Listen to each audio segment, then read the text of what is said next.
கர்த்தருடைய வார்த்தைக்கு நாம் திரும்புவோம்.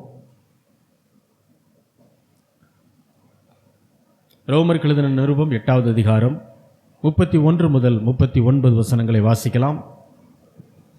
இவைகளை குறித்து நாம் என்ன சொல்லுவோம்?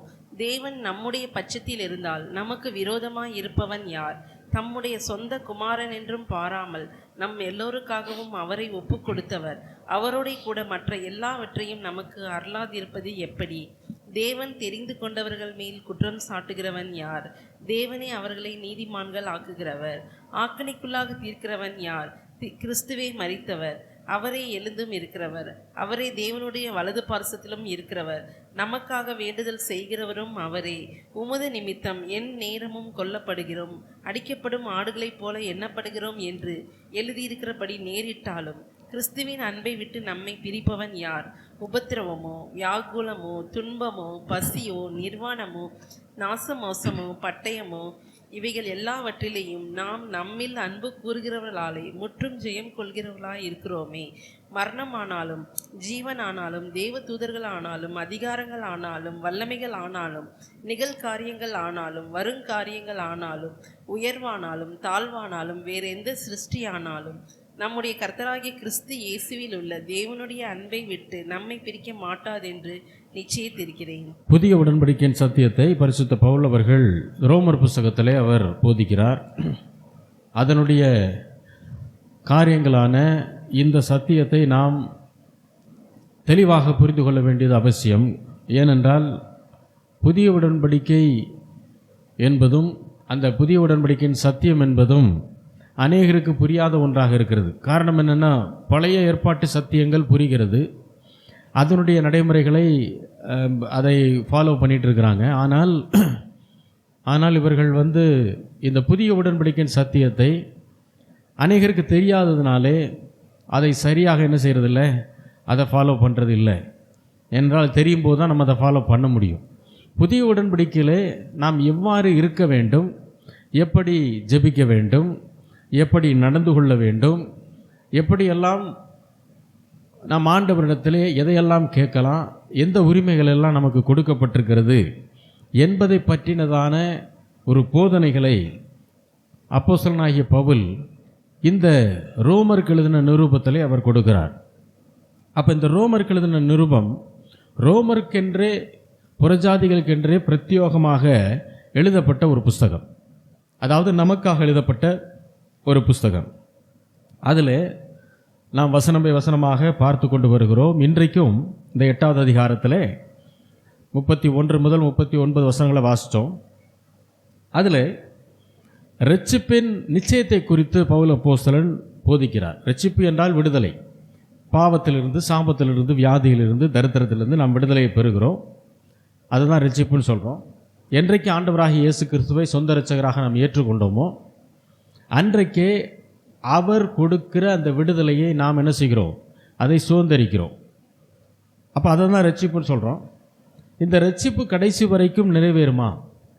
இந்த ரட்சிப்பு கடைசி வரை அதை நிறைவேறி நாம் ஆண்டவருடைய சமூகத்துக்கு நாம் போவோமா அப்படின்லாம் சந்தேகப்படுகிறவர்களுக்காக பரிசுத்த பவுல் அவர்கள் 4 சவால்களை இந்த 31 முதல் 39 வசனங்களிலே அவர் அதை கேள்விகளாக வைக்கிறார். ஏனென்றால் இந்த அதிகாரம் ஆரம்பிக்கும் போதே அவர் சொல்லுகிற விஷயம் என்னென்னா, கிறிஸ்துவுக்கு உட்பட்டவர்களுக்கு ஆக்கினை தீர்ப்பு இல்லை என்று போதிக்கிறார். ஏன் ஆக்கினை தீர்ப்பு இல்லை? முதலாவது, கிறிஸ்துவுக்கு உட்பட்டவர்கள் என்பவர்கள் யார்? அவர்கள் விசுவாசிகள், ஆண்டவரை விசுவாசிக்கிற பிள்ளைகள். அப்போ கிறிஸ்துவுக்கு உட்பட்ட பிள்ளைகளுக்கு ஆக்கினை தீர்ப்பு, ஆக்கினைனா தண்டனை தீர்ப்பு இல்லைன்னு தான். நீங்கள் அந்த வசனத்தை வாசிக்கலாம். ரோமர் 8:1 கூட வாசிங்க, முதல் வசனத்தை.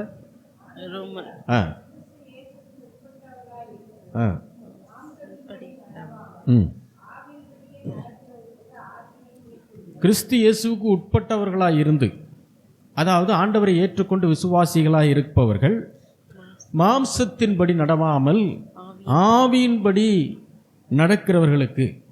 அப்போது இங்கே 2 காரியம் புரியுது. விசுவாசிகளாக இருந்தாலும் மாம்சத்தின்படியும் நடக்க முடியும், ஆவியின்படியும் நம்மளால் நடக்க முடியும் அப்படிங்கிறது புரியுது.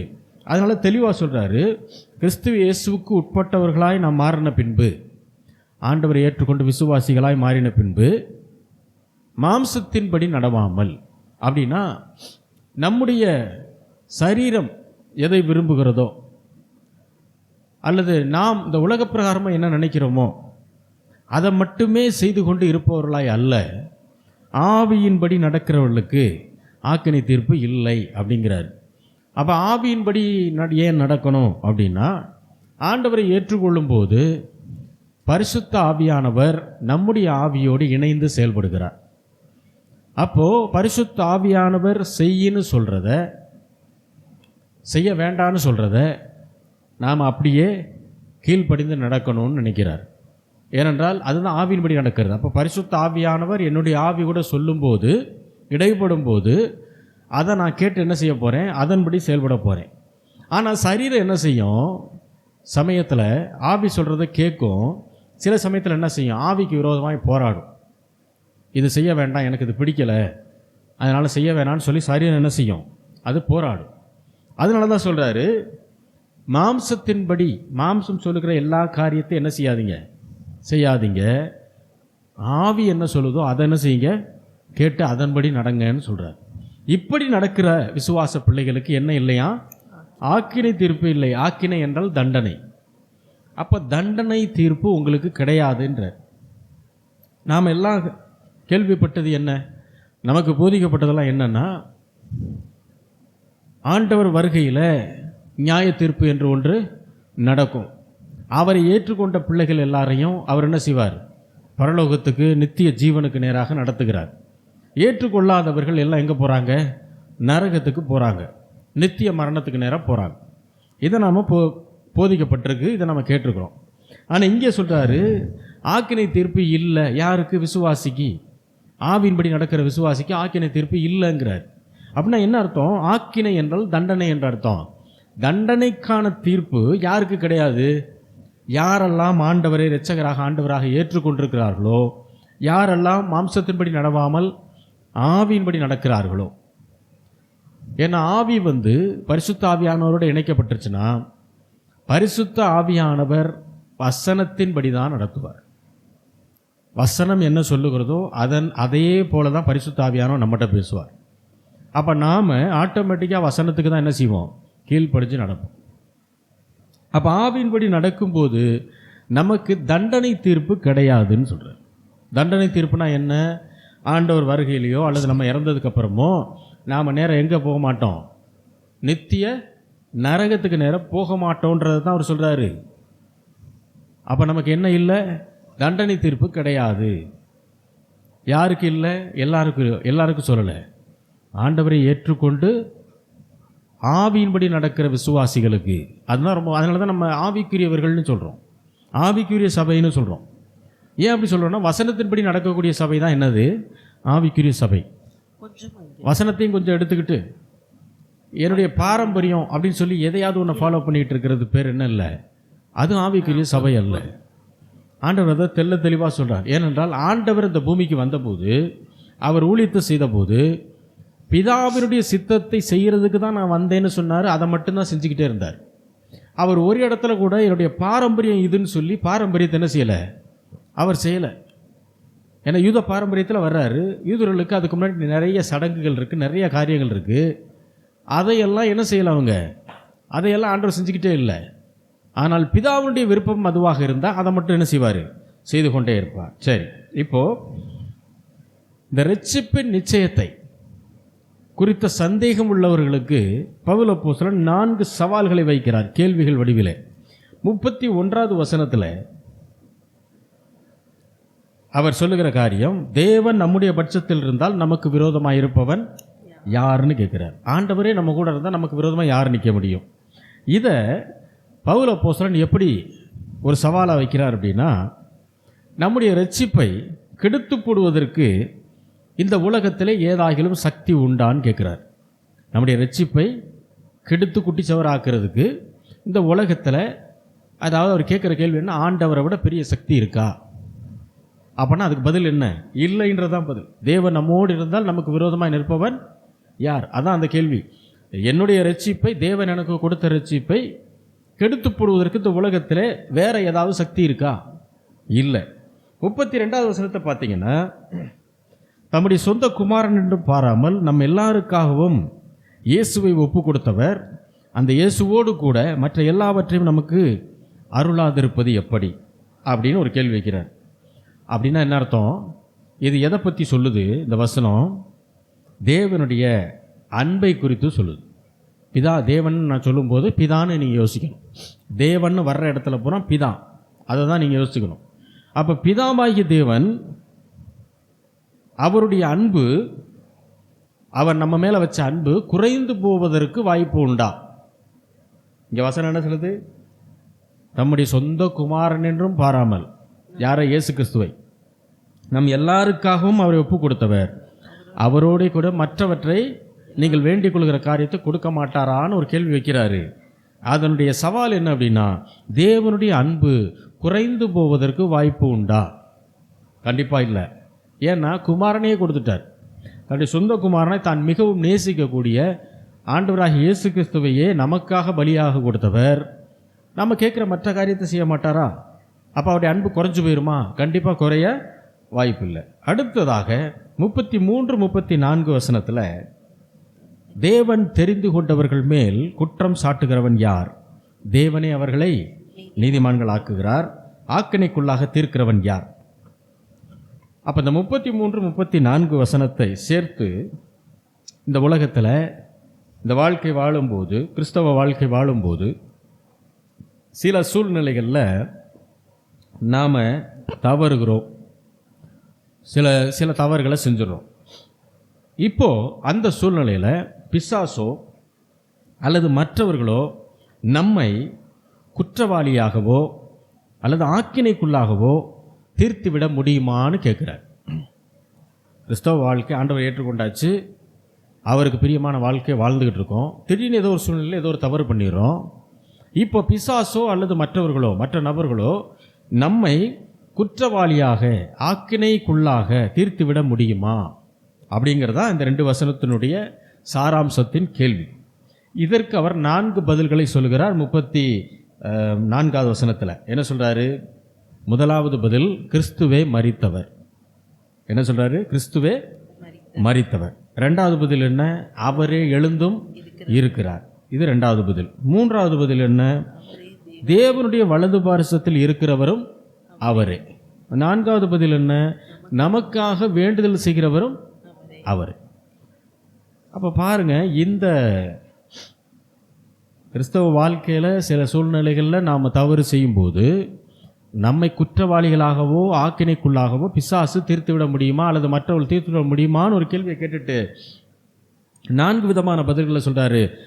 முதலாவது, கிறிஸ்துவே மரித்தவர், அவரே எழுந்தும் இருக்கிறார், தேவனுடைய வலது பாரிசத்தில் உட்கார்ந்திருக்கிறவரும் அவரே, நமக்காக வேண்டுதல் செய்கிறவரும் அவரே. அப்போ 4 விதமான பதில்களை கொடுக்குறார். எப்பவுமே சந்தேகங்களை, மக்களுடைய சந்தேகங்களை கேள்விகளாக எழுப்பி பின்பு அதற்கு பதில் சொல்லுகிற ஒரு போதிக்கிற முறையை கொண்டிருப்பவர் தான் பவுல் அப்போஸ்தலன். அவருடைய மெத்தட் எப்பவுமே அதான். ஜனங்க என்னென்ன கேள்வியெல்லாம் மனசில் வச்சுருக்காங்களோ அதை பூரா அவரே எழுப்புவார். எழுப்பிட்டு அதுக்கு பூரா என்ன செய்வார்? பதில் கொடுத்து கொண்டே இருப்பார். இப்போது முதல் பதில் என்ன சொல்கிறாரு? கிறிஸ்துவே மரித்தவர். அப்போ இயேசுக்கு சொல்லி மரணத்தை பேசுகிறார். 2வது என்ன பேசுகிறாரு? அவரை எழுந்தும். அப்போ இயேசுக்கு சொல்லி உயிர்த்தெழுதலை பேசுகிறார். இந்த 2மே நமக்கு ஒரு நிச்சயத்தை கொடுக்கிறது. ஜனங்களாகிய நமக்கு, விசுவாசிகளாகிய நமக்கு ஒரு நிச்சயத்தை கொடுக்குது. முதலாவது, இயேசு கிறிஸ்துடைய மரணம், ஆண்டவராகிய இயேசு கிறிஸ்துவனுடைய மரணம் எதை காண்பிக்கிறது என்றால், பிதாவினுடைய விருப்பத்தை இயேசு நிறைவேற்றியிருக்கிறார் என்பதை காட்டுது. ஏன்னா அவர் வாழும்போதெல்லாம் சொல்கிறாரு, நான் பிதாவுடைய சித்தத்தை செய்கிறதுக்கு மட்டும்தான் வந்தேங்கிறார். அப்போ அதனுடைய அர்த்தம் என்னென்னா, மனுஷர்களுடைய சித்தத்தை விருப்பத்தை நிறைவேற்றுவதற்காக நான் வரல, பிதாவுடைய விருப்பம் என்னவோ அதை மட்டும் செய்கிறதுக்கு தான் நான் வந்தேன். அப்போ இயேசு கிறிஸ்துவனுடைய மரணம் பிதாவினுடைய விருப்பமாக இருந்தது. ஏன் பிதா அதை விரும்பினார்? தன்னுடைய சாயலாக படைக்கப்பட்ட மனிதன் பிசாசுடைய வார்த்தைக்கு கீழ்ப்படிந்து இந்த பூமிக்கான அதிகாரத்தை பிசாசு கையில் கொடுத்துட்றான். ஆதாம் ஏவாள் காலத்தில் நடந்தது அதுதான். மீண்டும் அந்த அதிகாரத்தை பிசாசிடமிருந்து எடுக்க வேண்டும் என்றால் ஒட்டுமொத்த பாவியான மனிதர்களுக்காக பாவமே அறியாத ஒரு நபர் தண்டனையை ஏற்றுக்கொள்ள வேண்டியதாக இருந்தது. ஏன்னா பாவத்தினுடைய சம்பளம் மரணம். அப்போ ஒவ்வொரு மனிதனும் பாவம் செஞ்சதுனால அதுக்கு பாவத்திற்கு தீர்வு என்னன்னா எல்லா மனுஷனும் சாகணும், இதுதான் தீர்வு. ஆனால் எல்லா மனுஷனும் சாகிறதுக்கு பதிலாக ஒரே ஒரு பாவம் இல்லாத மனிதர், மனுஷகுமாரனாய் வந்த தேவகுமாரன் நமக்காக என்ன செய்தார்? மரித்தார். அப்போ அப்படி அவர் மரித்தார் அப்படின்னா நாம் எல்லாரும் பிதாவுக்கு மீண்டும் என்னவா மாறிடுவோம்? பிள்ளைகளாக மாறிடுவோம். இப்போ ரட்சிக்கப்படுறதுக்கு முன்பாக பிதாவுக்கு நாம் எதிரிகளாக இருக்கோம், நாம் பிசாசனுடைய பிள்ளைகள் மாதிரி இருக்கோம். ஆனால் ரட்சிக்கப்பட்ட பின்பு நாம் பிதாவுக்கு பிள்ளைகளாக ஆக்கப்படுறோம். இந்த ரட்சிப்பை நாம் அடையணும்னா நமக்கு பதிலாக அந்த தண்டனையை ஏற்றுக்கொள்கிற ஒருத்தர் வேணும். அதுதான் நம்முடைய ஆண்டவராகிய இயேசு கிறிஸ்து. அப்போது இயேசு கிறிஸ்துடைய மரணம் பிதாவினுடைய விருப்பத்தை நிறைவேற்றுகிறது. ரெண்டாவது பதில் என்ன சொல்கிறாரு? அவரே எழுந்தும் இருக்கிறார் அப்படிங்கிறார். அப்படின்னா என்ன அர்த்தம்? இயேசு கிறிஸ்துடைய உயிர்த்தெழுதலை பேசுகிறார். இப்போ ஆண்டவருடைய உயிர்த்தெழுதல் எதை காண்பிக்குது அப்படின்னா மனிதனுக்கு இரட்சிப்பு என்கிற விடுதலையை கொண்டு வருகிறது. ஏன்னா ஆண்டவர் உயிர்த்தெழவில்லை என்றால் நமக்கு என்ன இல்லை? விடுதலை கிடையாது. அவர் வந்தார், நமக்காக பாடுபட்டார், மரிச்சிட்டார், அவ்வளோதான். இப்போ நாமளும் பாவியாக இருப்போம், அவரும் என்னவாயிடுறாரு? பாவமாக்கப்பட்டவராக அப்படியே போயிடுறாரு. அவர் என்றைக்கு 3ஆம் நாள் உயிரோடு எழும்புகிறாரோ அன்றைக்கு தான் அந்த ப்ராசஸ் முழுசுமாக என்ன செய்யுது? முடியுது. அப்போ பிதா அனுப்பின அந்த வேலையை அவர் எப்போ முடிக்கிறாரு? உயிர்த்தெழுதலில் தான் அது முடியுது. அவர் உயிர்த்தெழுந்ததுனால தான் அவர் மேலே நாம் விசுவாசத்தை வைக்கிறோம். விசுவாசத்தினால் நீதிமான் பிழைக்கிறான். அப்போ உயிர்த்தெழுதல் மனிதனுக்கு விடுதலையையும் இரட்சிப்பையும் கொண்டு வருகிறது. அப்போ தேவனுடைய விருப்பம் இங்கே என்ன செய்யப்படுது? நிறைவேற்றப்படுது. சரி, அப்போ இந்த 2 பதிலை பார்த்தாச்சு. 3வது பதில் என்ன? இயேசுவே பிதாவினுடைய வலது பார்சத்தில் இருக்கிறவர். ஏன்னா அவரே தேவனுடைய வலது பார்சத்திலும் இருக்கிறவர். அப்போ 3வது பதிலாக இதை சொல்கிறார். இப்போ ஆண்டவராகிய இயேசு கிறிஸ்து பிதாவுக்கு வலது பக்கத்தில் சிங்காசனத்தில் உட்கார்ந்துருக்கார் அப்படின்னா அது அதனால நமக்கு என்ன பலன்? அது எதை அடையாளப்படுத்துது பாருங்கள். பழைய ஏற்பாடு முழுவதுமே நிழல். எப்பயுமே அதை புரிஞ்சுக்கணும். பழைய ஏற்பாடு முழுவதும் நிழல். அதனால தான் போன வாரம் ஞாயிற்றுக்கிழமை பேசும்போது கூட சொன்னேன், நம்ம பஸ்கா பண்டிகை கொண்டாடணுமா அல்லது குட் ஃப்ரைடே ஈஸ்டர் கொண்டாடணுமான்னு கேட்டேன். ஏன்னா குட் ஃப்ரைடே ஈஸ்டருங்கிறது புதிய உடன்படிக்கை. அதில் தான் நிஜமாகிய கிறிஸ்து வர்றாரு, மரிக்கிறாரு, 3ஆம் நாள் உயிரோடு எழும்புகிறாரு. இதனுடைய அடையாளம் தான் எது? பஸ்கா பண்டிகை. மோசே காலத்தில் இவர் ஆட்டுக்குட்டியானவர், அங்கே ஆட்டுக்குட்டி அடிக்கப்படுது. ஆட்டுக்குட்டி அடிக்கப்பட்டு அந்த ரத்தத்தை எடுத்து என்ன செய்கிறாங்க? நிலைக்கால்கள் எல்லாத்துலேயும் பூசுகிறாங்க. அப்போ பூசும்போது வாதை அவருடைய வீட்டுக்குள்ளே என்ன செய்யலை? வரலை. நோய்களோ மற்ற காரியங்களோ தீமையான எந்த காரியமும் அவங்க வீட்டுக்குள்ளே போகலை. இப்போ நாம் ஆண்டவராகிய இயேசு கிறிஸ்துவினுடைய ரத்தத்தினால கழுவப்பட்டிருக்கிறோம் அப்படின்னா, அவரை ஏற்றுக்கொண்டாலே நாம் என்ன செய்கிறோம்? நம்முடைய பாவங்கள் கழுவப்பட்டிருக்கிறோம் அப்படின்னா வாதைக்கும் தீமைக்கும் நம்முடைய வாழ்க்கையில் இடம் இல்லை, உள்ளே வர முடியாது. ஏன்னா இயேசு கிறிஸ்துவினுடைய ரத்தம் நம் மீதும் நம்முடைய வீட்டின் மீது என்ன செய்யப்பட்டிருக்கு? பூசப்பட்டிருக்கு. அதுதான் நம்முடைய பாதுகாப்பு. அன்றைக்கு பாதுகாப்பு ஆட்டுக்குட்டியுடைய ரத்தம். அப்போது பழைய ஏற்பாடு எப்பொழுதுமே நிழல். இயேசு கிறிஸ்து நம்முடைய பிரதான ஆசாரியர். இன்னும் கரெக்டாக சொல்லணும்னா மகா பிரதான ஆசாரியர். ஆண்டவராகிய இயேசு கிறிஸ்து நம்முடைய மகா பிரதான ஆசாரியர். பழைய ஏற்பாட்டு காலத்தில் வருஷத்துக்கு ஒரு முறை ஜனங்களுடைய பாவத்தை நிவர்த்தி செய்யும் பொருட்டு, பாவத்திற்கான பரிகாரத்தை ஏற்படுத்தும் பொருட்டு அவர்களுக்காக ஆடு மரிக்கும், ஆடை வெட்டுவாங்க. அந்த இரத்தத்தை எடுத்து என்ன செய்வாங்க? மகா பரிசுத்த ஸ்தலத்துக்குள்ளே வருஷத்துக்கு ஒரு முறை தான் போக முடியும். அது ஆண்டவர் அனுமதி கொடுத்தா தான் போக முடியும். போகிறதுக்கு முன்னாடி அந்த பிரதான ஆசாரியன் ஜனங்களுடைய பாவத்திற்கு பரிகாரத்தை ஏற்படுத்தி அந்த இரத்தத்தை எடுத்துக்கணும். தனக்காகவும் ஒரு ஆட்டுக்குட்டியை அடித்து தன்னுடைய பாவத்திற்கு பரிகாரமாக ஒரு ரத்தத்தை எடுத்துக்கிறணும். மொத்த ரத்தத்தை எடுத்துகிட்டு என்ன செய்யணும்? அதாவது அதுக்கு அர்த்தம் என்னென்னா, பரிசுத்தமாக தான் உள்ளே போகணும். தன்னை தானே சுத்திகரித்து கொண்டு தான் உள்ளே போகணுமே தவிர, சின்ன தப்பு தான் அது ஒன்றும் செய்யாது அப்படின்ட்டு போயிட முடியாது, போன செத்துருவாங்க. அப்போ ஆண்டவர் அனுமதி கொடுக்குற நேரத்தில் தான் மகா பரிசுத்த ஸ்தலத்தினுடைய திரையை விலக்கி யார் போக முடியும்? பிரதான ஆசாரியர் உள்ளே போக முடியும். அப்போ உள்ளே போயிட்டு அந்த இரத்தத்தை கொண்டு செல்கிற இரத்தத்தை மகா பரிசுத்த ஸ்தலத்தில் கிருபாசனத்தில் என்ன செய்வார்? அவர் தெளிப்பார். இது ஆண்டவர் சொன்ன முறை. இது பழைய ஏற்பாட்டு காலத்தில் மோசேயுடைய காலத்திலிருந்து ஆரம்பித்து அதை செய்கிறாங்க. இப்போ புதிய உடன்படிக்கை சத்தியத்தில் ஆண்டவராகிய இயேசு கிறிஸ்து நமக்காக பலியானார், நமக்காக ரத்தம் சிந்தினார், மரித்தார், 3ஆம் நாள் உயிரோடு எழுந்திருக்கிறார். எழுந்ததுக்கப்புறம் அவர் என்ன செய்கிறாரு? பரலோகத்துக்கு போகிறார். எழுந்தோன்னு என்ன செய்கிறாரு? ஏன்னா பூமியில் மரிக்கிறாருங்க, சிலுவையில் பூமியில் மரிக்கிறாரு. அவர் ஜீவன் போனதுக்கப்புறம் அது எங்கே போகுது? பாதாளத்துக்கு போகுது. பிசாசு இருக்கிற இடத்துக்கு போய் பிசாசு அவர் என்ன செய்து பாதாளத்தில் 3 நாள் வச்சுருக்கிறான். அப்போது அங்கேருந்து அதுக்கப்புறம் 3ஆம் நாள் பிதா வார்த்தையை பேசுகிறாரு. வார்த்தையை பேசினோடனே பாதாளத்தில் ஜீவன் அற்று கிடந்த ஆண்டவராகிய இயேசு கிறிஸ்து என்ன செய்கிறார்? உயிரோடு எழும்புகிறார். இப்போ எழும்பி தன்னுடைய சொந்த ரத்தத்தை இவர் என்ன செய்கிறார்? ஏன்னா இவர் தான் நம்முடைய மகா பிரதான ஆசாரியர். இப்போ முறைமை என்ன? பிரதான ஆசாரியன் எல்லாருடைய பாவங்களுக்காக சிந்தப்பட்ட ரத்தத்தை எடுத்துக்கொண்டு பிதா அனுமதிக்கிற நேரத்தில் மகா பரிசுத்த ஸ்தலத்துக்குள்ளே போய் அதை என்ன செய்யணும்? கிருபாசனத்தில் தெளிக்கணும். அப்போ தான் அந்த வேலை முடிவடையும். அதே வேலையை இயேசு கிறிஸ்து செய்கிறார். என்ன செய்கிறாரு? பாதாளத்திலிருந்து உயிர் தெழுந்த பின்பு பரலோகத்துக்கு போகிறார். போய் என்ன செய்கிறாரு? அந்த இரத்தத்தை பிதாவினுடைய முன்பாக கிருபையின் ஆசனத்தில் அவர் அதை தெளிக்கிறார். அப்படி தெளித்தாதான் இந்த ஒட்டுமொத்த ஆண்டவரை பூமிக்கு அனுப்பிச்சு மரிக்க வச்சு உயிர்த்தலை வச்சு ஜனங்களுக்கு விடுதலையை கொண்டு வந்து இந்த முழு ப்ராசஸும் எங்கே முடியுதுன்னா பரலோகத்தில் போய் கிருபாசனத்தை தெளித்ததுக்கப்புறம் தான் முடியுது. அப்படி போகிற வேலையில் தான் மரியாள் அழுதுகிட்டு இருக்கிறாங்க. மரியாள் அழுகிறாங்க. அப்போ ஆண்டவர் போக முடியாமல் என்ன செய்கிறாரு? நின்று ஏமா அழுகிறான்னு கேட்குறாரு. அப்போ அந்த அம்மா சொல்கிறாங்க, இந்த ஆண்டவர் வச்ச இடத்த தெரியல, அவரை காணாமல் அழுகிறேன் அப்படின்னு சொன்ன உடனே ஆண்டவர் சொல்கிறாரு, நான் தான் அதுன்னு சொல்லி அப்புறம் தன்னை காட்டுகிறார். காட்டின உடனே அந்த அம்மா என்ன செய்ய வருவாங்க? அவர் காலை தொடுறதுக்காக வருவாங்க. அப்போ சொல்லுவார் என்னை தொடாத, என்ன தொடாதன்னுவார்.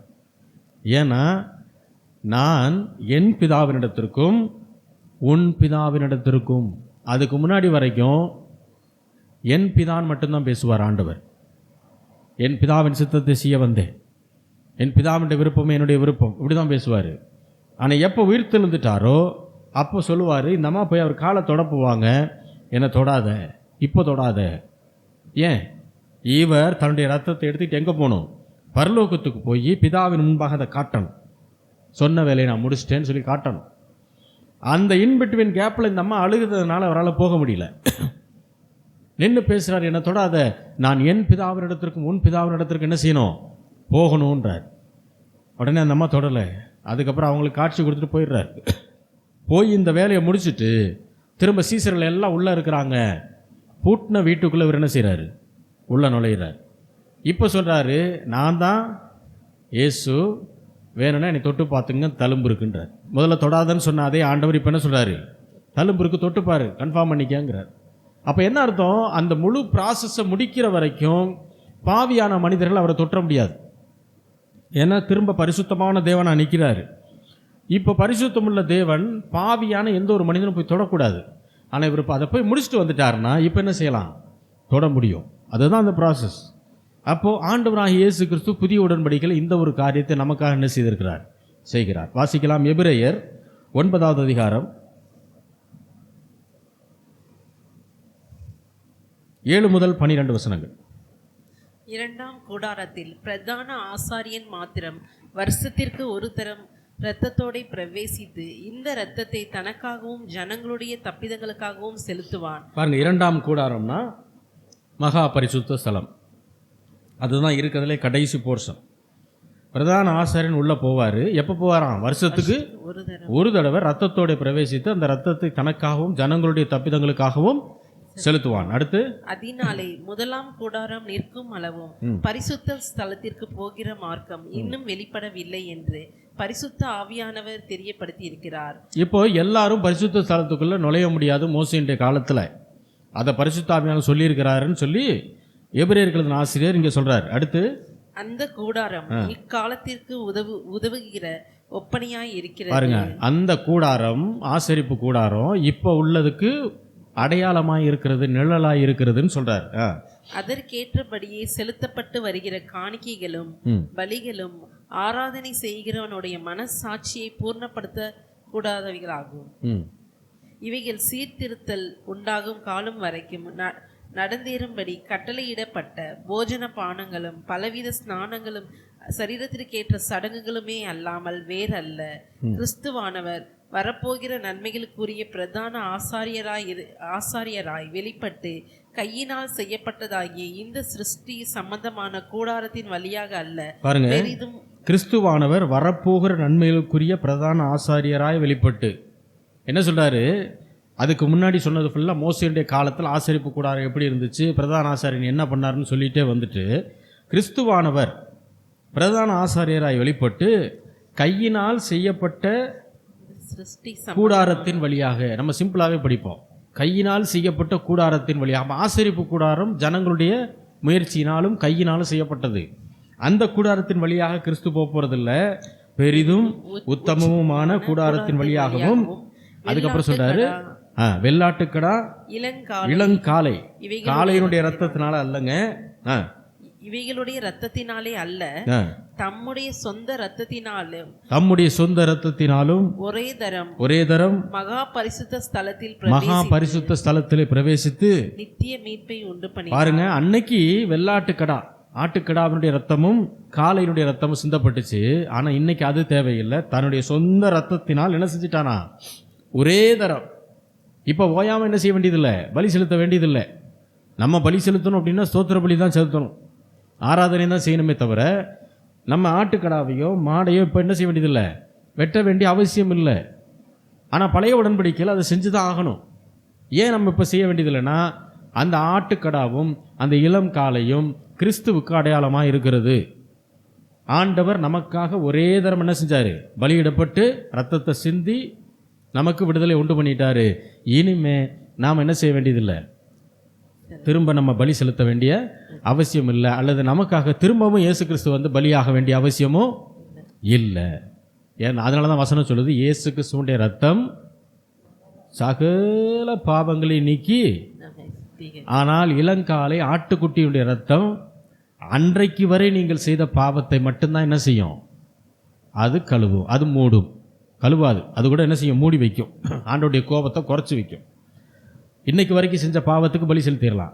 2 நாள் கழிச்சு, 3 நாள் கழிச்சு, அல்லது 6 மாதம் கழிச்சு ஏதோ ஒரு தவறு பண்ணிட்டோம்னா திரும்ப என்ன செய்யணும்? பழைய ஏற்பாட்டு காலத்தில் வாழ்ந்தோம்னா திரும்ப ஒரு காளையை கூட்டிக்கிட்டு போகணும். அப்போ தான் நாம் உயிரோடு இருக்க முடியும். அல்லேலூயா. அதனால தான் நான் அடிக்கடி சொல்லுவேன், புதிய உடன்படிக்கையில் வாழுகிற நம்மெல்லாம் கொடுத்து வச்ச ஆட்கள், எந்த சிரமமும் இல்லை, நன்மைகளின் காலத்தில் வாழ்ந்து கொண்டிருக்கிறோம். 22வது வசனம், அதில் 22, நியாயப்பிரமாணத்தின்படி கொஞ்சம் குறைய எல்லாம் ரத்தத்தினாலும் சுத்திகரிக்கப்படும். பாருங்க, நியாயப்பிரமாணத்திலே சொல்லப்பட்டபடி, அதாவது மோசே கொடுத்தாரு இல்லையா, நம்ம வெறும் 10 கட்டளைகள்னு சொல்கிறோம், அது 613 பிரமாணங்கள் இருக்குது. அந்த நியாயப்பிரமாணத்தின்படி எல்லாமே ரத்தத்தினால என்ன செய்யும்? அப்போ சுத்திகரிக்கப்படணும், பரிசுத்தமாக்கப்படணும்னா ரத்தம் சிந்தப்பட்டால் மட்டும்தான் என்ன செய்யும்? பரிசுத்தமாக்கப்படும். அடுத்து, ரத்தம் சிந்துதல் இல்லாமல் மன்னிப்பு உண்டாகாது. ரத்தம் சிந்துதல் இல்லாமல் மன்னிப்பு உண்டாகவே முடியாது. ஆதலால் பரலோகத்தில் உள்ளவைகளுக்கு சாயலானவைகள் இப்படிப்பட்ட பலிகளினாலே சுத்திகரிக்கப்பட வேண்டியதா இருந்தது. பரலோகத்தில் உள்ளவைகளோ இவைகளிலும் விசேஷித்த பலிகளினாலே சுத்திகரிக்கப்பட வேண்டியதாமே. இங்க அதை கரெக்டா சொல்றாரு பாருங்க. பரலோகத்தில் உள்ளவைகளுக்கு சாயலானவைகள், அடையாளமானவைகள். எது பரலோகத்தில் உள்ளவைகள்னு சொல்றாரு? ஆண்டவராகிய இயேசு கிறிஸ்துவ சொல்றாரு. இயேசு கிறிஸ்துவுக்கு சாயலாக, அடையாளமாக எதெல்லாம் இருக்குதா? இப்படிப்பட்ட பலிகள் மோசேயுடைய காலத்தில் கொடுக்கப்பட்டுச்சு. மோசேயுடைய காலத்தில் இந்த பலிகளினாலே சுத்திகரிக்கப்பட வேண்டியதாக இருந்தது. ஏன்னா பவுல் பெரிய ஸ்காலர், அவர் பெரிய புத்திசாலி, வேதத்தை நன்கு படித்தவர். அதனால் அவர் எழுதுறது எல்லாமே எப்படி இருக்கும்னா, அதாவது எல்லா அர்த்தங்களையும் 4 வரியில் சொல்லியிருப்பார். அந்த 4 வரியை நம்ம எடுத்து பிரசங்கம் பண்ணணும்னா 4 வாரம் வேணும். அவர் அப்படி எழுதுவார். அப்போ அவரோட அந்த எழுத்தை நீங்கள் சாதாரணமாக படிச்சுட்டு போயிட முடியாது. மேலோட்டமாக படித்தா சில நேரம் புரியாமல் போயிடும். அதுக்கு தான் பைபிள் ஸ்டடி. அப்போ என்னென்னா, பரலோகத்தில் உள்ளவைகளுக்கு சாயலானவைகள், அதாவது இயேசு கிறிஸ்துவுக்கு அடையாளமாய் இந்த பலிகள், எது காலை, இளங்காலை, ஆட்டுக்கடா, இதெல்லாம் இந்த பலிகள் எல்லாம் இயேசு கிறிஸ்துவுக்கு அடையாளமாக இருக்குது அப்படின்னு சொல்லிட்டு அடுத்து சொல்கிறாரு, பரலோகத்தில் உள்ளவைகளோ இவைகளிலும் விசேஷித்த பலிகளினாலே சுத்திகரிக்கப்பட வேண்டியதாம். அப்போ ஆண்டவர் அவரே பலியாக வர்றார் இல்லையா, அதுதான் மேன்மையான பலி, கிருபாதார பலின்னு சொல்கிறார். அடுத்த வசனம், அந்தபடி மெய்யான பரிசுத்த ஸ்தலத்துக்கு அடையாளமான கையினால் செய்யப்பட்டதாய் இருக்கிற பரிசுத்த ஸ்தலத்திலே கிறிஸ்துவானவர் பிரவேசியாமல் பரலோகத்தில் தானே இப்பொழுதும் நமக்காக தேவனுடைய சமூகத்தில் பிரத்யட்சமாக பிரவேசித்திருக்கிறார். என்ன சொல்றாரு? ஆசரிப்பு கூடாரத்தில் 3 பகுதி இருக்கு, நமக்கு தெரியும். முதலாவது பிரகாரம், அடுத்து பரிசுத்த ஸ்தலம், அதுக்கப்புறம் மகா பரிசுத்த ஸ்தலம். பிரகாரம், பரிசுத்த ஸ்தலம், மகா பரிசுத்த ஸ்தலம், இது ஃபுல்லாக திரை போட்டு மூடப்பட்டிருக்கும். இதுக்குள்ளே பிரதான ஆசாரியனே வருஷத்துக்கு ஒரு தான் வர முடியும். இப்போ என்ன சொல்கிறாரு? பரிசுத்த ஸ்தலத்திற்கு அடையாளமான கைகளினால் செய்யப்பட்டதாக இருக்கிற பரிசுத்த ஸ்தலத்திலே. அப்படின்னா என்ன அர்த்தம்? ஆசரிப்பு கூடாரம் கையினால் செய்யப்பட்டது, அதில் ஒரு பரிசுத்த ஸ்தலம் இருக்கு இல்லையா, அதுக்குள்ளே கிறிஸ்துவானவர் என்ன செய்யலை, போகலை. கையினால் செய்யப்பட்ட ஆசரிப்பு கூடாரத்துக்குள்ளே அவர் போகலைங்க. அவர் எங்கே போயிருக்காரு? பரலோகத்தில் தானே இப்பொழுதும் நமக்காக தேவனுடைய சமூகத்தில் பிரத்யட்சமாகும்படி பிரவேசித்திருக்கு. அப்போ நான் சொன்னேன் இல்லையா, அவருக்கு மரித்து 3ஆம் நாள் உயிரோடு எழும்பி மரியாதை மீட் பண்ணிவிட்டு என்ன தொடாதன்னு சொல்லிட்டு அடுத்து எங்கே போனார்னு சொன்னேன், பரலோகத்துக்கு போனார்னு சொன்னேன். அதுதான் இந்த வசனம். அவர் எங்கே போயிட்டாராம்? பரலோகத்துக்கு போய் வேலையை முடிச்சிட்டேன்னு பிதா கிட்ட சொல்கிறார். அப்போ அந்த ரத்தத்தை காமிக்கிறார். அதுக்கப்புறம் தான் திருமணம் செய்கிறார். பூமிக்கு வந்து தான் எல்லா சீசர்களுக்கும் அவர் காட்சி கொடுத்தது, இது எல்லாம் அதுக்கப்புறம் தான் நடக்குது. அப்புறம் எல்லாரும் பார்க்கும் விதமாக பரலோகத்துக்கு என்ன செய்கிறார்? அவர் ஏறி போகிறார். இதுதான் நடந்த ப்ராசஸ். அப்போது ஆண்டவராகிய இயேசு கிறிஸ்து மீண்டுமாய் பரலோகத்தில் நுழைஞ்சிருக்கிறாரு அப்படின்னா நாம் நிம்மதி பெருமூச்சு விடணும். ஏன் அப்படின்னா, என்னுடைய பாவங்கள், என்னுடைய சாபங்கள், என்னுடைய வியாதிகள், என்னுடைய தரித்திரங்கள் எல்லாத்தையும் மன்னிப்பதற்கான, கழுவி சுத்திகரிப்பதற்கான ஒட்டுமொத்த வேலையும் முடிச்சுட்டு தான் அவர் எங்கே போகிறாரு? தன்னுடைய சொந்த ரத்தத்தை எடுத்துக்கொண்டு பரலோகத்துக்கு போய் பிதா கிட்ட காண்பிக்கிறதுக்கு போகிறாரு. அப்போ மீட்பினுடைய வேலை முடிகிற இடம் எதுனா பரலோகம். நம்ம ரட்சிக்கிறது வந்தார் இல்லையா, கிறிஸ்துமஸில் ஆரம்பிக்குது. மீட்பின் வேலை என்ன செய்யுது? எழுத்தின்படி பார்க்கும்போது அவர் பிறக்கும்போது ஆரம்பிக்குது. அதுக்கப்புறம் வளர்கிறாரு, நமக்காக மரிக்கிறாரு, 3ஆம் நாள் உயிரோடு எழும்புகிறாரு. எழுந்துச்சு எங்கே போகிறாரு? இப்போது பரலோகத்தில் போய் பிதா கிட்ட காமிக்கும் போதுதான் ஒட்டுமொத்த வேலை என்ன செய்யுது? முடியுது. பிதாவுடைய விருப்பத்தை அவர் முழுவதுமாய் நிறைவேற்றினதுனால ஆண்டவர் இயேசு பிதாவுடைய வலது பக்கத்தில் உட்கார்ந்துருக்கார். எப்பயுமே வலது பக்கம் ரொம்ப ஸ்பெஷல் பைபிளை பொறுத்த அளவுக்கு.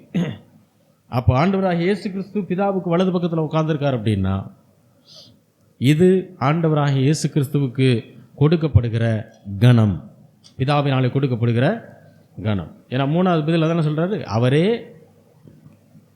தேவனுடைய வலது பார்சத்தில் வீற்றிருக்கிறவர், உட்கார்ந்திருக்கிறவர்னு 3வது பதில் சொல்கிறார். வாசிக்கலாம். எபிரேயர் 1வது அதிகாரம் 3வது வசனம். இவர் அவருடைய மகிமையின் பிரகாசமும். எவர் எவருடைய மகிமையின் பிரகாசம்? இயேசு கிறிஸ்துவின் பிதாவோட மகிமையின் பிரகாசம். இயேசு பிதாவினுடைய மகிமையின் பிரகாசமும் அவருடைய தன்மையின் சொரூபமாயிருந்து அவருடைய தன்மையின் சொரூபமாயிருந்து சர்வத்தையும் தம்முடைய வல்லமையுள்ள வசனத்தினாலே தாங்குகிறவராய் தம்மாலே தாமே நம்முடைய பாவங்களை நீக்கும் சுத்திகரிப்பை உண்டு பண்ணி உன்னதத்தில் உள்ள மகத்துவமானவருடைய வலது பாரிசத்தில் உட்கார்ந்தார். யார் உட்கார்ந்தது? ஆண்டவராகிய இயேசு கிறிஸ்து. இவர் எப்படிப்பட்டவர்?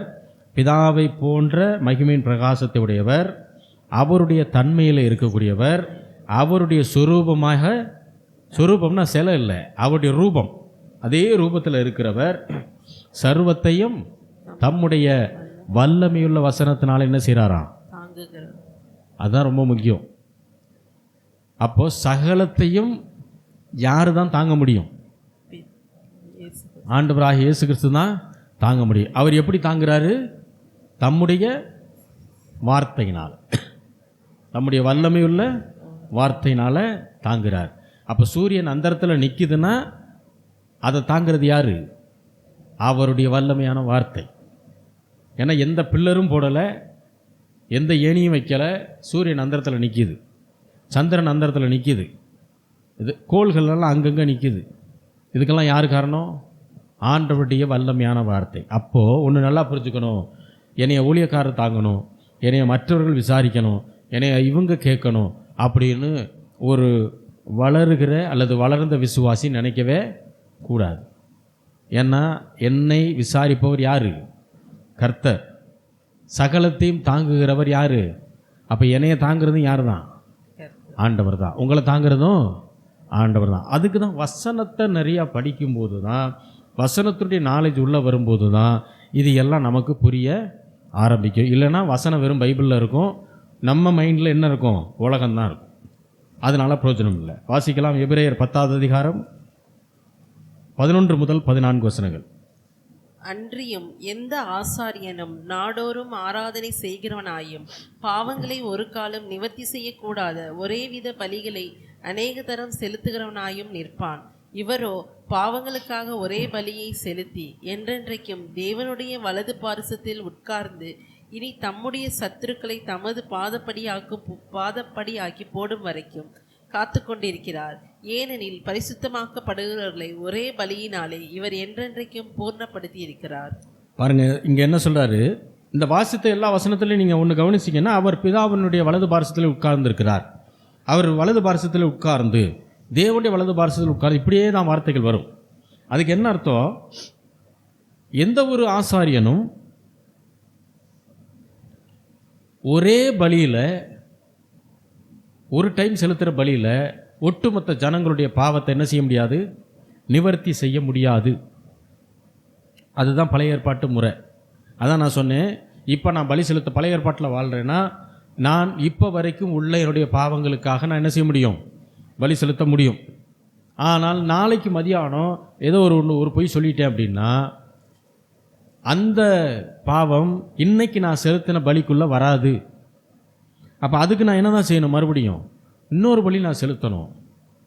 அதை தான் சொல்கிறாரு, எந்த ஒரு ஆசாரியனும் நாடோறும் ஆராதனை செய்கிறவனாயும் பாவங்களை ஒரு காலம் நிவர்த்தி செய்யக்கூடாத ஒரே வித பலிகளை அநேகந்தரம் செலுத்தி வருகிறவனாயும் நிற்கிறான். ஆனால் இவரோ, யார்? இயேசுவோ பாவங்களுக்காக தன்னை தானே ஒரே பலியாக கொடுத்தார், செலுத்தி என்றென்றைக்கும் தேவனுடைய வலது பாரிசத்தில் என்ன செய்திருக்கிறார்?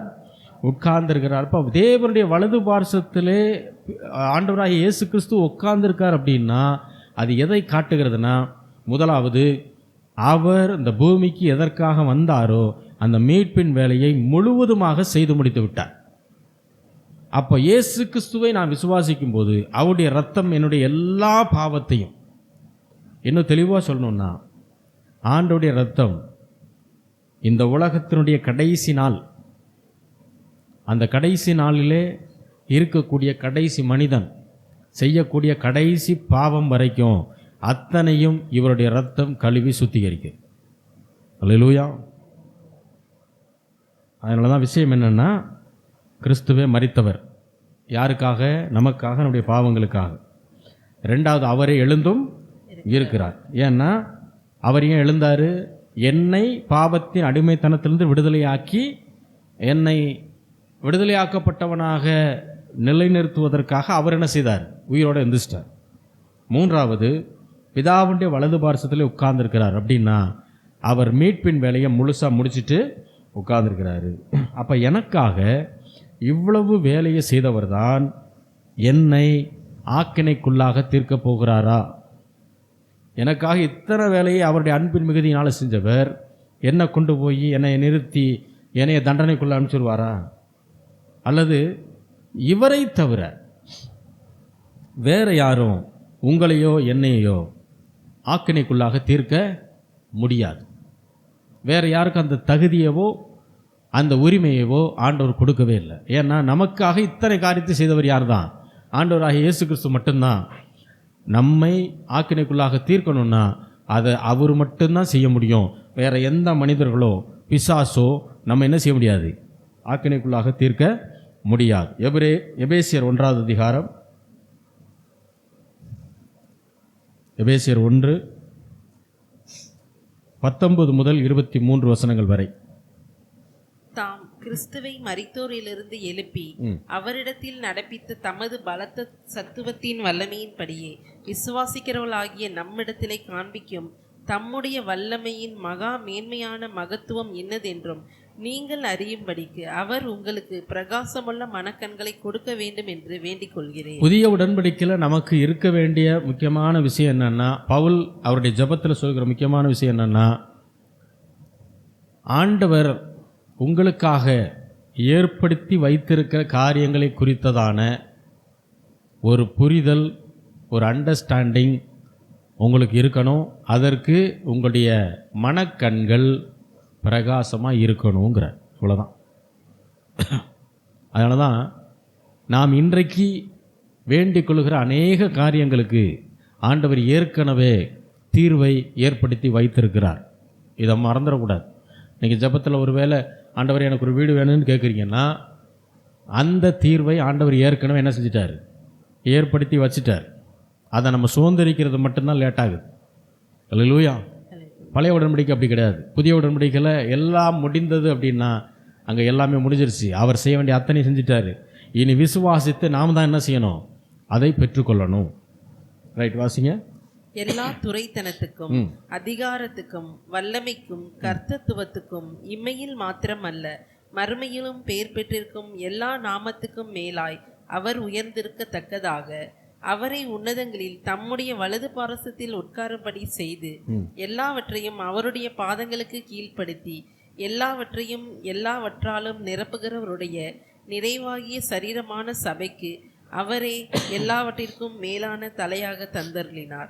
பாருங்க, கிறிஸ்துவை மரித்தோரிலிருந்து எழுப்பி அவரிடத்தில் நடப்பித்த தமது பலத்த சத்துவத்தின் வல்லமையின்படியே அவரிடத்தில் சில பலமான காரியங்களை ஆண்டவர் நடத்துகிறார். எப்போ உயிர்த்தெழுந்த பின்பு அதை விசுவாசிக்கிறவர்களாகிய நம்மிடத்தில் காண்பிக்கும் பொருட்டு பிதாவுடைய வல்லமை எந்த அளவுக்கு பெருசு, அவருடைய மகத்துவம் எந்த அளவுக்கு பெருசு நாம் புரிஞ்சுக்கிறணுன்றதுக்காக, அதை புரிஞ்சுக்கணும்னா நம்முடைய மனக்கண்கள் பிரகாசமாக இருக்கணுங்கிறார். ஏற்கனவே எல்லாம் செஞ்சிட்டாரு, நாம் செய்யலைன்னு நினச்சி ஒவ்வொரு விஷயமா கேட்டுக்கிட்டு இருக்கிறோம். ஆனால் அவர் என்ன சொல்லுவார்? எல்லாம் செஞ்சாச்சுப்பா, உன்னுடைய மனக்கண்கள் பிரகாசமாக இருந்தால் அவர் செஞ்சிட்டார்ன்றது உனக்கு தெரியுங்கிறார். அடுத்து சொல்கிறாரு, எல்லா துரைத்தனம் அதிகாரம் வல்லமை. அப்படின்னா என்ன அர்த்தம்னா, எல்லா வல்லமைக்கும் அல்லது எல்லா நாமத்திற்கும் மேலாக அவர் உயர்ந்திருக்க. யாரு? ஆண்டவராகிய இயேசு கிறிஸ்துவனுடைய நாமம்தான், பெயர் தான் எல்லா நாமத்திற்கும் மேலான. அதெல்லாம் பாட்டு பாடுவோம், எல்லா நாமத்திற்கும் மேலான நாமம் இயேசுவின் நாமமேன்னு பாடுறோமே. பழைய ஏற்பாட்டில் ஆண்டவருக்கு நிறைய பெயர்கள் கொடுக்கப்பட்டிருக்கு. யெகோவா ஈரே, யெகோவா நிசி, அப்படி இப்படிலாம் நிறையா இருக்கும். ஆனால் அந்த அத்தனை பெயர்களுக்கும் மேலான பெயர் இதுதான், ஆண்டவராகிய இயேசு கிறிஸ்து. அதுதான் மேலான நாமம். அதனால தான் யெகோவாவின் நாமத்தில் வேண்டிக் கொள்கிறோம் எங்கள் ஜீவனுள்ள நல்ல பிதாவே நம்ம சொல்கிறதில்ல. இயேசுவின் நாமத்தில் வேண்டிக் கொள்கிறோம் இப்படி நல்ல பிதாவே. அப்போ எல்லா நாமத்திற்கும் மேலான நாமம் இதுதான், இயேசுவின் நாமம். அடுத்து சொல்கிறாரு, உன்னதங்களிலே பிதாவுடைய வலது பார்சத்தில் என்ன செய்தாரா? அவரை உட்காரும்படி செய்து எல்லாவற்றையும் அவருடைய பாதங்களுக்கு கீழ்ப்படுத்தி சரீரமான சபையில் இயேசு தலையாக ஆக்கப்பட்டார். இல்லையா? எல்லாவற்றாலும் நிரப்புகிறவருடைய நிறைவாகிய சரீரமான சபைக்கு அவரை எல்லாவற்றிற்கும் மேலாக தலையாக தந்தருளினார். அப்படின்னா என்ன அர்த்தம்? எல்லாவற்றையும் இயேசுவின் பாதங்களுக்கு கீழ்ப்படுத்திட்டார். கரெக்டா? அப்போ உயிர்த்தெழுதலில் நடந்தது என்ன? மற்ற எல்லா அதிகாரங்களும் இயேசுவினுடைய காலுக்கு கீழே வந்துருச்சு. ரைட்டுங்களா? இப்போ எல்லாவற்றாலும் நிரப்புகிறவருடைய நிறைவாகிய சரீரமான சபை. அப்ப இயேசுடைய சரீரம் எது? சபை. இயேசுடைய சரீரம் எது? சபை. அந்த சபைக்கு தலை யாரு?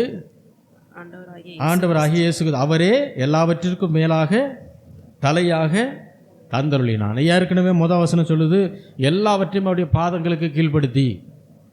ரைட்டுங்களா? ஆண்டுடைய காலுக்கு கீழே தான் மற்ற எல்லாம் இருக்குது. யார்? பிசாசுடைய வல்லமைகள், மற்ற எல்லா காரியங்களும் ஆண்டுடைய காலுக்கு கீழே இருக்கு. அவருடைய சரீரம் எது? இயேசுடைய சரீரம் சபை தான் அவருடைய சரீரம். சபைக்கு தலை யார் இருக்கான்? இயேசு இருக்கிறாரு. அப்போ எல்லா அதிகாரங்களும் யாருக்கு கீழே இருக்குது? பிசாசுடைய சகல அதிகாரமும் இப்போ யாருக்கு கீழே இருக்குது? 22வது வசனத்தில் என்ன சொல்லப்பட்டிருக்கு? எல்லாவற்றையும் இயேசுவினுடைய பாதங்களுக்கு, இயேசுவோட பாதத்துக்கு கீழே தான் எல்லாம் போயிடுச்சு. இப்போ இவர் தான் உயர்ந்த அதிகாரம் உள்ளவராக இருக்கிறார், வல்லமை உடையவராக இருக்கிறார். பிசாசும் அவருடைய சகல காரியங்களும் இயேசுவின் பாதத்துக்கு கீழே போயிடுச்சு. ரைட்டுங்களா? இப்போ இயேசுடைய சரீரம்னா எது? சபை தான் சரீரம். அப்போ இயேசுடைய பாதம்னா யாரு? சரீரம் தான் சபைன்னா இயேசுடைய பாதம்னா யாரு? அதுவும் சபை தான். அல்லேலூயா. இயேசுடைய சரீரம்னு சொல்லும்போது கழுத்துக்கு கீழே இருந்து கால் வரைக்கும் யாரு? சபை. தலை தான் யாரு? இயேசு கிறிஸ்து. சபைக்கு தலையா யார் இருக்கா? இயேசு கிறிஸ்து. அப்போ கரெக்டாக சொல்லணும்னா பிசாசும் அவருடைய அதிகாரங்கள் இப்போ யாருக்கு கீழே போயிடுச்சு? சபைக்கு கீழே போயிருக்கு. அல்லேலூயா. இதை கொண்டு வர்றதுக்கு தான் ஆண்டவர் இவ்வளோ மெனக்கிட்ட. அதுதான் பவுல் சொல்கிறார். அப்போ எல்லாவற்றையும் நமக்காக செய்து முடித்திருக்கிறாருன்னா, பிலிசூனியத்தை பார்த்தோ, ஏவலை பார்த்தோ, அல்லது மாந்திரிகத்தை பார்த்தோ ஆவிக்குரிய பிள்ளைகள் பயப்பட வேண்டியதில்லை. ஏன்னா ஒட்டுமொத்த பிசாசுடைய வல்லமையில் இப்போ யாருக்கு கீழே இருக்குது? சபைக்கு கீழே இருக்குது. யார் பயப்படுவா தெரியுமா? இதெல்லாம் பார்த்து, செய்வினையை பார்த்து.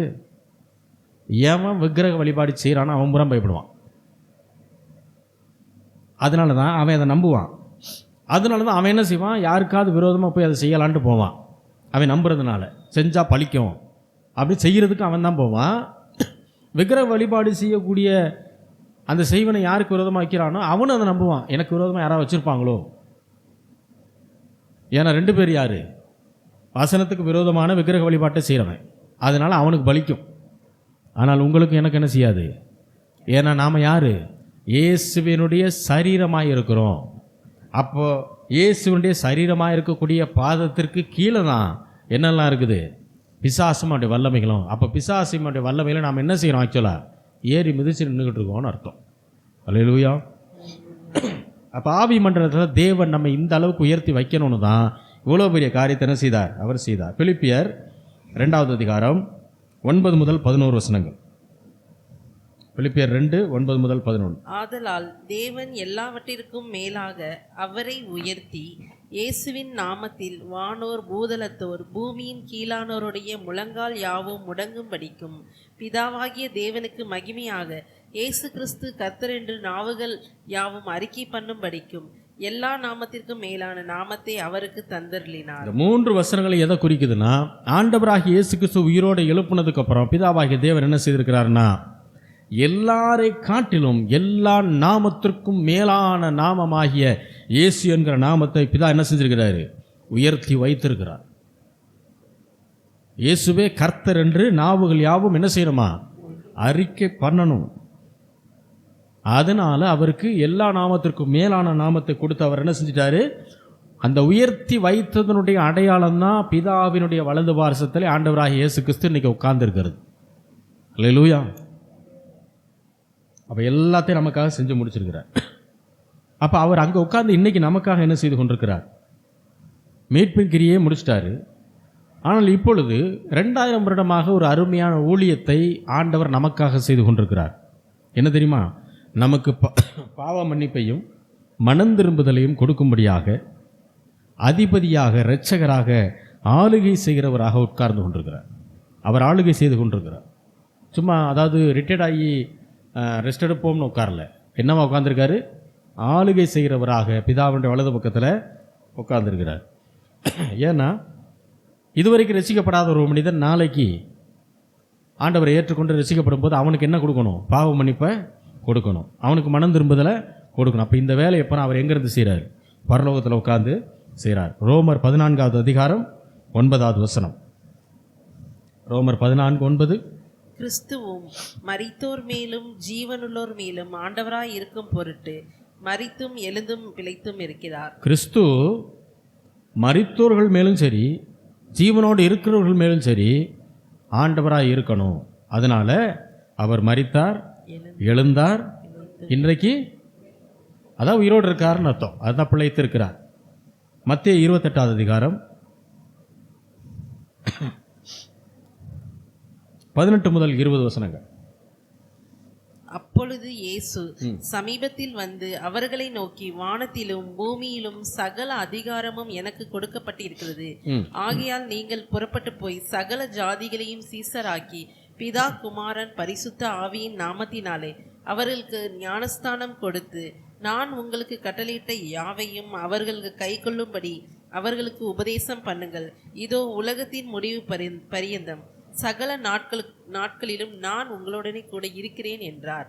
பாருங்க, பரலோகத்துக்கு போறதுக்கு முன்பாக ஆண்டவர் பேசுகிற வார்த்தை என்ன பேசுறாரு? இயேசு அவர்களை நோக்கி, வானத்திலும் பூமியிலும் சகல அதிகாரமும் எனக்கு கொடுக்கப்பட்டிருக்கிறது. இவர் தான் படைச்சவர், இவருக்கு எதுக்கு அதிகாரம்? ஏன்னா இப்ப மனுஷகுமாரனா நின்று பேசுறார், தேவகுமாரனா நின்று பேசல. ஏன்னா மனுஷன்தான் அவனுக்கு கொடுக்கப்பட்ட பூமியின் அதிகாரத்தை பிசாசுக்கிட்ட கொடுத்ததுனால திரும்ப அதை பிடுங்கிட்டு வந்து திரும்ப மனுஷனுடைய கையில் கொடுக்காம தானே மனிதனுடைய பிரதிநிதியாக நிற்கிறார். இப்போ அவர் மனுஷனாக நிற்கிறார். இப்போ என்று சொல்றாரு, வானத்திலும் பூமியிலும் சகல அதிகாரமும் எனக்கு கொடுக்கப்பட்டிருக்கிறது. ஆகையால் நீங்கள் என்ன செய்யுங்க? இதில் முக்கியமாக கவனிக்க வேண்டியது, சகல அதிகாரத்தையும் உடையவராகத்தான் இன்றைக்கு பரலோகத்தில் என்ன செய்கிறாரு? அவர் பிதாவினுடைய வலது பார்சத்தில் உட்கார்ந்து ஆளுகை செய்து கொண்டிருக்கிறார். அடுத்து சொல்றாரு, ஆகையால் நீங்கள் புறப்பட்டு போய். இப்போ அவர்கிட்ட அதிகாரம் இருக்குன்னா அவர் தான் போகணும். ஆனால் நம்மளை பார்த்து என்ன சொல்றாரு? சீசர்களை பார்த்து நீங்கள் புறப்பட்டு போய் என்ன செய்யுங்க? சகல ஜாதிகளையும் சீசராக்கி. இதனால தான் நம்ம சுவிசேஷத்தை அறிவிக்கிறோம் மற்றவர்களுக்கு. மற்றவர்களை பார்க்கும் போதெல்லாம் சொல்கிறோம் ஆண்டவரை ஏற்றுக்கொள்ளுங்கன்னு நம்ம சொல்கிறதுக்கு காரணம் இதுதான். உடனே இதை புரியாத ஆட்கள் என்ன சொல்லுவான்? மதம் மாற்றுறாங்க அப்படின்வான். ஆண்டவர் எங்களுக்கு சொல்லியிருக்காரு, நாங்கள் செய்யத்தான் செய்வோம். இதுக்கு பேர் மதம் மாற்றுறது இல்லை. ஆண்டவர் குறித்து சொல்லுவோம். ஏற்றுக்கொள்கிறவன் ஏற்றுக்கொள்வான், ஏற்றுக்கொள்ளாதவன் எனக்கு என்னென்ன விட்டுட்டு போமா. அப்போ நீங்கள் புறப்பட்டு போய் சகல ஜாதிகளை என்ன செய்யுங்க? ஆண்டவருக்கு சீசராக மாற்றுங்க. சீசர்னா என்ன அர்த்தம்? அவரை ஃபாலோ பண்ணுறவங்களாம் மாற்றுங்க.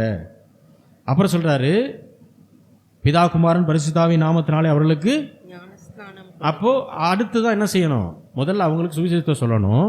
அவங்க ஏற்றுக்கொண்டுட்டாங்கன்னா அடுத்து என்ன செய்யணும்? அவர்களை ஞானஸ்தானத்துக்கு நேராக வழி நடத்தணும். ஞானஸ்தானம் எடுப்பது என்பது தேவனுடைய பிள்ளை அப்படின்ற அக்ரிமெண்ட்டில் நீங்களும் ஆண்டவராக இயேசு கிறிஸ்து சைன் பண்ணுற ஒரு காரியம். அது சபையில் சேர்ற விஷயம் இல்லை. அல்லேலூயா. அப்போ பிதா, குமாரன், பரிசுத்தாவின் நாமத்தினாலே அடுத்து என்ன செய்கிறோம்? ஞானஸ்தானம் எடுக்கிறோம். அதுக்கப்புறம் ரொம்ப முக்கியமான வார்த்தை, சிலர் என்ன பண்ணுவாங்க? ஞானஸ்தானம் எடுத்துட்டு அது பாட்டுக்கு அது வேலையை பார்க்க போயிடும். ஆனால் ஆண்டவர் தெளிவாக சொல்கிறார், நான் உங்களுக்கு கட்டளையிட்ட யாவையும் அவர்கள் கை கொள்ளும்படி அவர்களுக்கு உபதேசம். யாருக்கு? ஞானஸ்தானம் எடுத்த ஆளுகளுக்கு. நான் உங்களுக்கு என்னெல்லாம் சொல்லி கொடுத்தனோ அதை ஃபுல்லாக நீங்கள் என்ன செய்யுங்க? அவங்களுக்கு சொல்லி கொடுங்க. உபதேசம் அவர்கள் கை கொள்ளும்படி அவர்களுக்கு உபதேசம் பண்ணுங்கள். அப்போது உபதேசம் எங்கே நடக்குது? எந்த இடத்துல நடக்குது? சபையில் நடக்குது. அப்போது ஞானஸ்தானம் எடுத்தது உண்மைனா அடுத்து எங்கே வரணும்? எல்லா வாரமும் சர்ச்சுக்கு வந்து எதை கேட்கணும்? உபதேசத்தை கேட்கணும். அப்போ தான் வாழ்க்கை என்ன செய்யும்? தேவன் எதிர்பார்க்குற மாதிரி ஆசீர்வாதமாக இருக்கும். இது எல்லாத்தையும் சொல்லிட்டு கடைசியில் சொல்கிறாரு, இதோ உலகத்தின் முடிவு பரியந்தமும், உலகம் முடிகிற கடைசி நாள், கடைசி நிமிஷம் வரைக்கும் சகல நாட்களிலும் நான் உங்களோடு கூட இருக்கு. எப்பயுமே ஜெபிக்கும் போது இந்த வசனம் ஞாபகம் இருக்கணும். ஆண்டவர் ஏன் கூட இருக்கிறார்ன்றது தெரியணும். எந்த வேலை செய்யும் போதும் நமக்கு முக்கியமாக தெரிய வேண்டியது என்ன? ஆண்டவர் என் கூட இருக்கிறார். ஏன்னா அவரே சொல்லியிருக்கிறார்.